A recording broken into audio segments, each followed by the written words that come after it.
شدید ڈر اور خوف طاری ہوا تو یہ راتوں رات محاصرہ چھوڑ کر بھاگ نکلے۔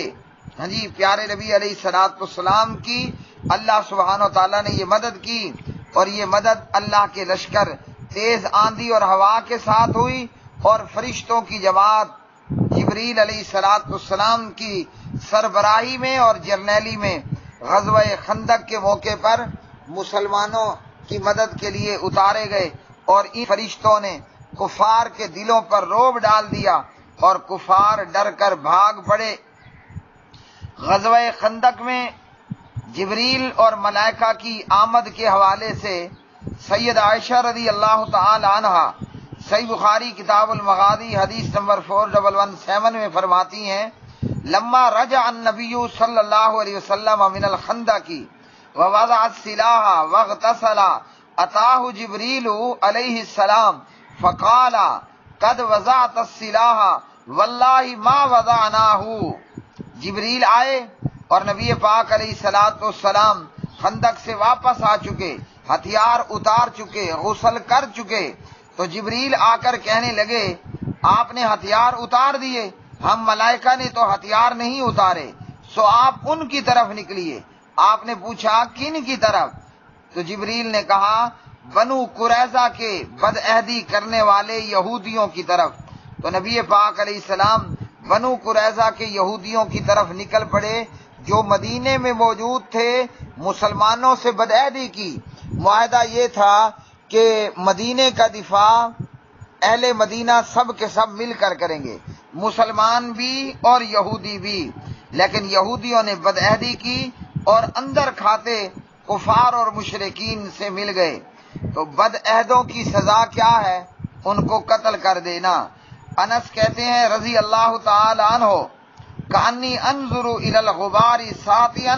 فی زقاق بنی غنم موکب جبریل حین سارا رسول اللہ صلی اللہ علیہ وسلم الی بنی قریظہ، گویا میں وہ غبار چمکتا ہوا دیکھ رہا ہوں جو جبریل کی سواری، یعنی جبریل کا گھوڑا، جبریل کی سواری سے بنو غنم کی گلی میں اٹھ رہا تھا۔ نبی پاک علیہ الصلوۃ والسلام جو ہے وہ بنو قریظہ کی طرف گئے، اور ان کی بدعہدی کی سزا یہ ہوئی کہ انہیں بھی مدینے سے نکال دیا گیا، اور ان کے جوانوں کو اور ان کے بالغ مردوں کو قتل کر دیا گیا۔ غزوہ خندق کفار کی طرف سے مسلمانوں کے خلاف بہت بڑا حملہ تھا۔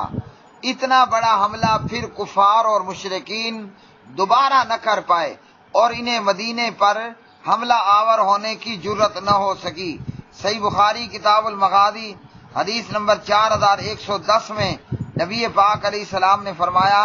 اب ہم ان کافروں مشرکوں پر حملہ آور ہوں گے، وہ ہم پر حملہ آور نہیں ہوں گے، ہم ان کی طرف پیش قدمی کریں گے۔ اللہ نے اس مصیبت کی گھڑیوں میں مسلمانوں کی مدد کی، اور اللہ تعالیٰ کے پیارے نبی صلی اللہ علیہ وسلم نے اس مدد پر اور اس فتح اور نصرت پر شیخیاں مارنے کی بجائے اللہ سبحانہ و تعالیٰ کا شکر ادا فرمایا۔ ابو ہریرہ کہتے ہیں رضی اللہ عنہ، صحیح بخاری کتاب المغازی حدیث نمبر 4114 میں نبی پاک علیہ السلام کہا کرتے تھے، لا الہ الا اللہ وحدہ، لا الہ الا اللہ وحدہ، اللہ کے سوا کوئی عبادت کے لائق نہیں ہے۔ اللہ سبحانہ و تعالی وہ اکیلا ہے، اور اس نے اپنے لشکر کو غلبہ عطا فرمایا، اور اس نے اپنے بندوں کی مدد کی، اور اکیلا تمام جماعتوں پر غالب آیا، یعنی خندق میں آنے والی جماعتوں پر، سو اس کے بعد کوئی چیز نہیں۔ اور فرمایا کہ اللہ سبحانہ و تعالی تمہارے اعمال سے پوری طرح باخبر ہے، یعنی اللہ دیکھ رہا تھا کہ جو مسلمان مدینے کے دفاع میں کر رہے تھے، خندق کا کھودنا ہو، بھوک کا برداشت کرنا ہو، خوف کا برداشت کرنا ہو، پیاس کا برداشت کرنا ہو، استقامت کا اختیار کرنا ہو، اللہ سبحانہ و تعالیٰ سب دیکھ رہا تھا۔ معلوم ہوا اللہ ان کی مدد کرتا ہے جو میدانوں میں نکل آتے ہیں، جو ہیجڑوں کی طرح گھر بیٹھ جائیں اللہ ان کی مدد کے لیے فرشتے نازل نہیں کرتا، پروردگار کی مدد بھی انہی کے پاس آتی ہے جو اپنی کم سے کم تعداد کے باوجود میدان میں آ کھڑے ہوتے ہیں، اس لیے کہ حقیقی زندگی تو آخرت کی زندگی ہے۔ ہاں جی، صحابہ کرام نے یہی سوچا کہ گیدڑ کی طرح 100 سال زندہ رہنے سے بہتر ہے کہ ایک دن کی زندگی ہو مگر شیر کی طرح کی زندگی ہو۔ تو اللہ سبحانہ و تعالیٰ مدد کن کی کرتے ہیں؟ جو تھوڑے ہونے کے باوجود میدان میں کھڑے ہو جائیں۔ تو اللہ اپنی مدد کے لیے تیز ہواؤں کو بھی بھیجتا ہے، بارشوں کا نازل بھی کرتا ہے، اور اپنے فرشتوں کی جماعتوں کو بھی بھیجتا ہے۔ وآخر دعوانا